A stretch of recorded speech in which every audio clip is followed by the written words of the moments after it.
हरिद्वार में गंगा स्नान के लिए पहुंचने वाले श्रद्धालुओं की भीड़ उमड़ रही है।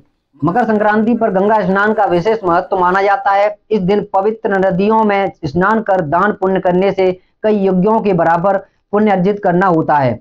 मकर संक्रांति गंगा स्नान को लेकर पुलिस और प्रशासन की ओर से भी सुरक्षा के पुख्ता इंतजाम किए गए हैं। सीओ सिटी जूही मंडाल ने बताया कि हर की पौड़ी सहित सभी घाटों पर पर्याप्त पुलिस बल तैनात किया गया है।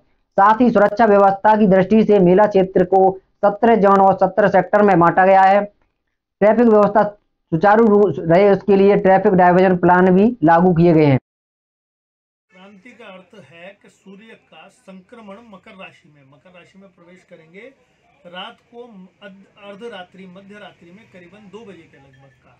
तो 14 की रात से और 15 के मध्य में जब प्रवेश करेंगे, जो इसके लिए पुण्य काल है वो सुबह 9:15 बजे तक प्राप्त हो रहा है। तो उससे पूर्व 9:15 बजे से प्रातः स्नान करें, मौन रहकर स्नान करें। स्नान के पश्चात अपने पुरोहित को या ब्राह्मण को या ध्यानी को खिचड़ी, तिल वाली मिठाई, गरम कंबल, वस्त्र आदि का दान करें, छाते का दान करें और अपने पितरों के निमित्त तर्पण करें। ऐसा कहा जाता है कि जितने तिल आपकी दी हुई मिठाई के अंदर लगे हैं उतने सहस्त्र वर्षों तक आपको स्वर्गिक सुख का आनंद मिलता है।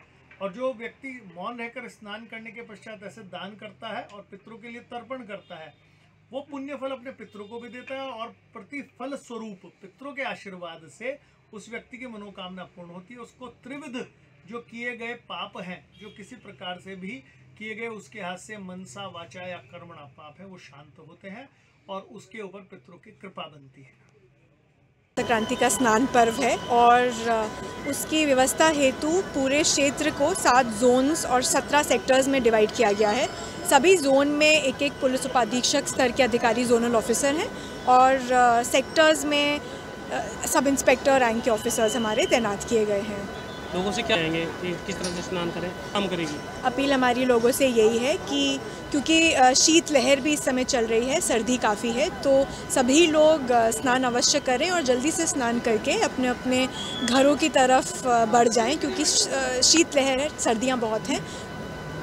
तो हमारा रहता है कि जो मेन टाइम है जब श्रद्धालु आते हैं तो भारी वाहनों को हम बाहर बॉर्डर्स पे ही रोक देते हैं और जो बड़ी बड़ी गाड़ियां हैं उनकी पार्किंग, जो हमारी निश्चित पार्किंग है वो मोतीचूर पार्किंग हो गई, दीनदयाल पार्किंग हो गई, अलग अलग जगहों पर इनकी पार्किंग हम लोग सुनिश्चित करवा रहे हैं, जिससे कि श्रद्धालुओं को ज़्यादा समस्या का सामना ना करना पड़े।